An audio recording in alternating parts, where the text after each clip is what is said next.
അദ്ദേഹം പറഞ്ഞത് നമുക്കറിയാവുന്ന കാര്യങ്ങൾ ഇതെല്ലാം കേന്ദ്ര സർക്കാരിൻ്റെ പദ്ധതികളാണ്.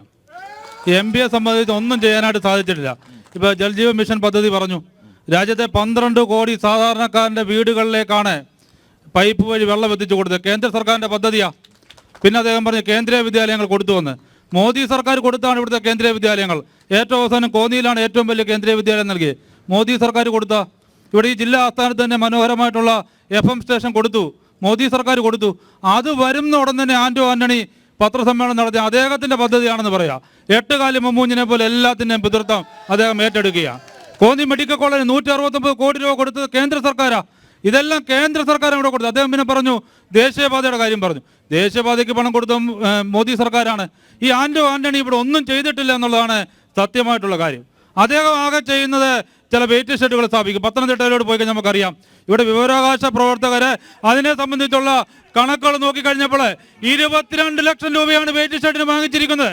ആകെ 2 ലക്ഷം രൂപ പോലും ആ വെയിറ്റ് ഷെഡിനില്ല. ഈ തരത്തിൽ കമ്മീഷൻ അടിക്കുന്ന സമീപനമാണ് അദ്ദേഹം സ്വീകരിക്കുന്നത്. മറ്റൊന്ന് നമുക്കറിയാം, ഇന്ന് അദ്ദേഹത്തിന്റെ പ്രസ്താവനകളൊക്കെ നമുക്കറിയാം. നമ്മുടെ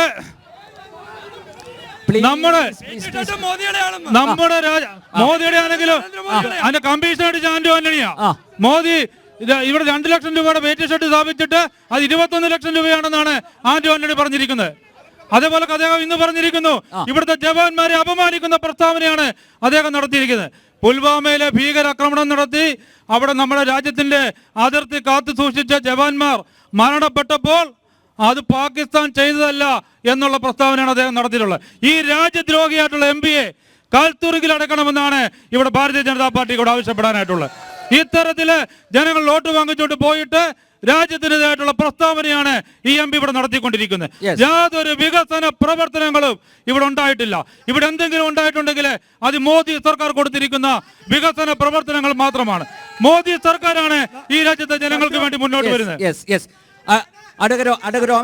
ഒരു നിമിഷം അദ്ദേഹം ചോദിക്കട്ടെ. ഞാനൊന്ന് ചോദിച്ചോട്ടെ, നിങ്ങളിലേക്ക് വരാം.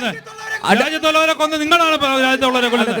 പ്രധാനമന്ത്രി ഒരാളെയും കൊല്ലുന്നില്ല ഈ രാജ്യം. അതുകൊണ്ടാണ് കഴിഞ്ഞ 10 വർഷമായിട്ട് അധികാരത്തിരിക്കുന്നത്. അതുകൊണ്ട് നിങ്ങളെല്ലാം പുറത്താക്കിയിട്ട് വിളികൾ വേണ്ട പ്ലീസ്.